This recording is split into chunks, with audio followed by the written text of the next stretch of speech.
We're here taking a look at Moonlighter at the 11-Bit Studios booth come meeting room extravaganza behind us, and we're talking to young David about what a kind of really unique concept that this is. Well, you know, we'll discuss about that a little bit further along, but give me a rough idea around how the game works and what we can expect to see from it.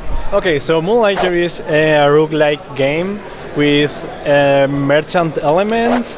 So you're supposed to be Will, a merchant that tries to be a hero. So during the day you are selling items in your shop, and at night you go to the dungeons to kill enemies, open chests and get loot.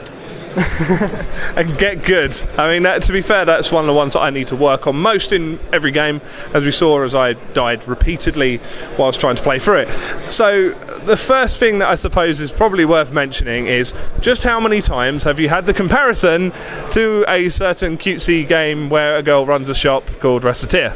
A lot, but not enough, I think. But yeah, the comparison with Reciteer is pretty obvious, and also with Zelda and this kind of games, but we are proud of that. We are really happy that people get that reference when they play Moonlighter, and we think they are great games, so why don't get things from them? Well, at least they're not comparing you to like Bad Rats or something like really terrible, right? That's true. So what can we expect that differentiates you from, I mean, as I say, Reciteer is probably the most direct comparison that I can think of. So what, Reciteer. Okay. So what would you say that what makes you guys different from them? I think Moonlighter is a much hardcore game. Also the combat is much deeper because you have like 5 different types of weapons. They kind of combine between them. You have to make combos, you have to switch between them, but it's also a much roguelike experience.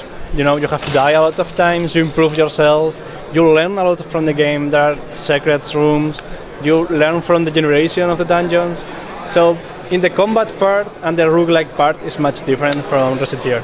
Gotcha. I mean, I think we just needed to get that in there, just to, you know, make sure you're not getting too similarly compared.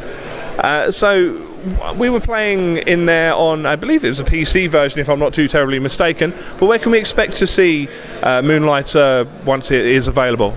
It's going to be available on PC, of course, PS4 and Xbox One, and we would love to have it on Switch, but we will have to talk and fight for it. So it's a little way down the line. And so you were talking a little earlier that it was available as like a early beta at the moment. So when's full release?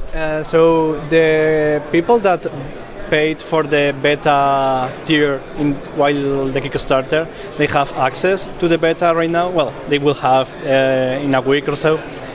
But the rest of the people have to wait for the release. This will happen around December this year, so it's not a lot of time. Fantastic. And is there anything extra that you just want to like throw in the game just before it reaches release, or are you kind of keeping those secret for when it actually happens? Oh, I want to keep it secret for now. Okay. Well, thank you very much for taking time to talk to us, and this is something that's going to be joining me on the flight home. And important additional extra that needs to be said. Tiny Pixels, I'm literally just going to talk to one of you. Tiny Pixels, the mop is staying in to be able to be used for the entire game. Important.